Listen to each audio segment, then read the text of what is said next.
छत्तीसगढ़ के दाई दादा भाई बहनी हो, नवा साल के आप सबला गाड़ा गाड़ा बधाई। आप सबके जीवन में सुख समृद्धि हमेशा बने रहे।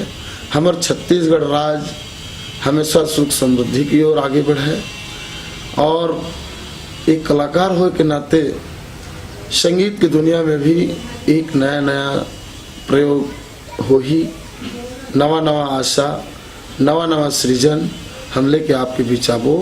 एवी सीरीज अभी नवा प्रस्तुति देते मनमोहनी गोरी, एजाज वारसी भाई के निर्देशन में अरविंद गुप्ता एला प्रस्तुत करे थे। मोर शुभकामनाएं कर साथ है कि ये सदैव तरक्की की कर ही आगे बढ़ी और नवा साल में जरूर सफलता के शिखर में चढ़ी। आप सब के आशीर्वाद मिली ऐसे विश्वास में रखता हूँ। फिर से नवा साल के आप सब लोग बधाई। गोरेलाल बर्मन के आप सब सादर नमस्कार।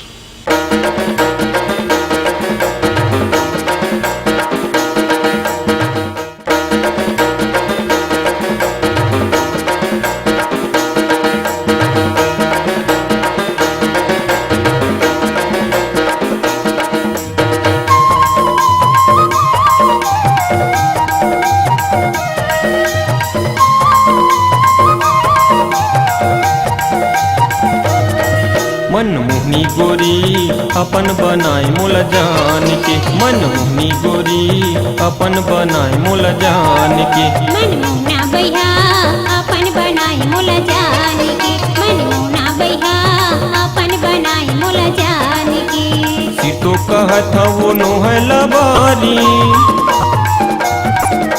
सीतो कहत वो नोहला बारी, संगी संगवारी दोनों गाँव के।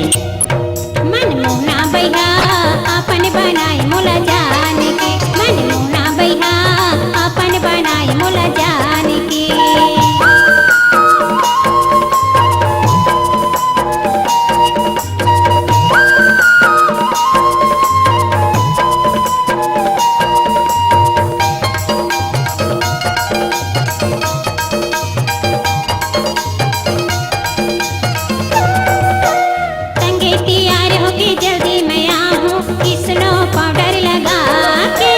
गाड़ी बैला माँ वो तोला ले जाऊं, डुबरा ले बोनी मार के। संगे तैयार होके जल्दी मैं आऊं, स्नो पाउडर लगा के। गाड़ी बैला माँ वो तोला ले जाऊं, डुबरा ले बोनी मार के। फोटो खिंचवाबो सनी मजाबो, फोटो खिंचवाबो सनी मजाबो, प्यार किया दिल नाम के। मनमोहना भैया अपन बनाए मोल जान के, मनमोहनी गोरी अपन बनाए मोल जान के।